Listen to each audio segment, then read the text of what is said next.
दोस्तों नमस्कार। दोस्तों अगर आप भी सरकारी नौकरी की तलाश में हैं तो मैं तो यही कहना चाहूँगा कि नौकरी की तलाश करने से बेहतर है अपना कुछ स्टार्टअप शुरू कीजिए, दो चार लोगों को खुद नौकरी दीजिए। क्योंकि सरकार का रवैया और सिस्टम का रवैया इतना ख़राब चल रहा है आजकल कि नौकरी देने की तो बात छोड़िए, नौकरी ली जा रही है। जो दी गई है, जो लोग सर्विस कर रहे हैं उनकी भी नौकरी ली जा रही है। तो इसमें सिर्फ सरकार की खामियां नहीं हैं, इसमें पूरे सिस्टम की खामियां हैं। चाहे वो जुडिशरी सिस्टम हो या जो है शासन प्रशासन हो, इसमें हर एक आदमी करप्ट है।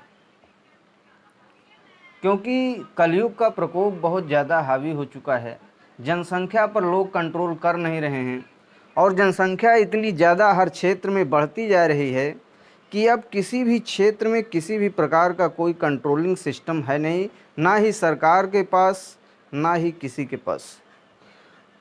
जिसको जितनी मर्जी हो रही है अनगिनत बच्चे पैदा कर रहा है और फिर उनके लिए जॉब के लिए इधर उधर भटक रहा है। जाहिर सी बात है भाई, कंजम्पशन अगर बढ़ेगा तो डिमांड बढ़ेगी, लेकिन जो प्रोडक्शन है वो प्रकृति अपने हिसाब से ही करेगी ना। अगर प्रोडक्शन आप अपने हिसाब से करोगे तो फिर दिक्कत पैदा हो करेगी।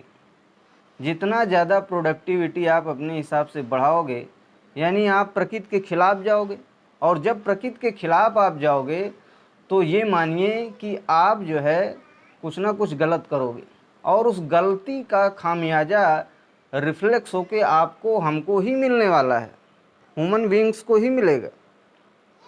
सोचिए अगर आज से 20 साल पहले भारत की जितनी आबादी थी शायद उतनी ही आबादी मेंटेन होती अभी तक, तो अब तक हर एक इंसान राजा की हैसियत रखता, सारी सुविधाओं से लैस होकर राजाओं में महाराजाओं की तरह जीवन जीता और किसी भी प्रकार की न कोई नौकरी की ज़रूरत होती किसी को, न किसी चीज़ की। क्योंकि प्रोडक्शन बहुत ज़्यादा होता और ज़रूरतें बहुत कम हो जाती ड्यू टू पॉपुलेशन कांस्टेंट। क्योंकि पॉपुलेशन अगर कांस्टेंट रहती भारत की तो कंजम्पशन खपत कम रहती। सड़कों का इतना विस्तार हो रहा है लेकिन हर जगह सड़कें पे चलने के लिए जगह नहीं दोस्तों, ये आप देखते होंगे। वहीं पे देखिए 1,00,000-2,00,000 लोग बीएड कर रहे हैं, हर साल लाखों लोग बीएड कर रहे हैं और बीटीसी कर रहे हैं, लेकिन उनके लिए कहीं नौकरी नहीं। भाई सरकार कितनी वैकेंसी निकालेगी भाई? अगर निकालेगी भी तो 5 साल 6 साल लग जाएंगे उसको भर्ती संपन्न कराने में। तो इसी तरह कहानी चलती रहेगी। बाप के पास ये बहाना रहेगा कि बच्चे का ये चीज़ क्लियर हुआ है, सरकार गलत कर रही है। बच्चे के पास भी बहाना रहेगा कि सरकार हमें नौकरी नहीं दे रही है। ऐसे ही लगा रहेगा, एक दूसरे को कोसते रहेंगे। सरकार ये गिनाती रहेगी कि इतनी सारी नौकरी हम कहाँ से दें, हर कोई तो नौकरी मांग रहा है।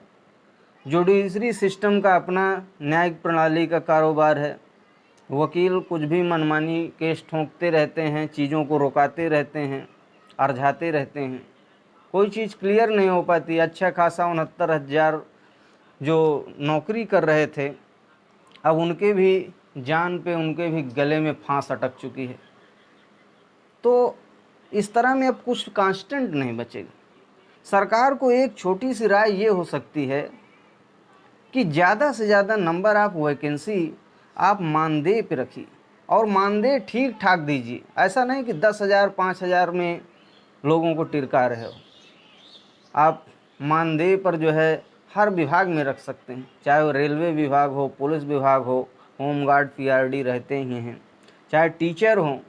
लेकिन जितनी तनख्वाह होती है एक परमानेंट की उतनी नहीं, लेकिन उससे 80% कम से कम आप मानदेय दीजिए, तब जाके कुछ अच्छा सुधार आएगा समाज में। लोगों को बहाना करने के मौके कम हो जाएंगे और धीरे धीरे परमानेंट वाले डिलीट हो जाएंगे और मानदेय वाले एडजस्ट हो जाएंगे।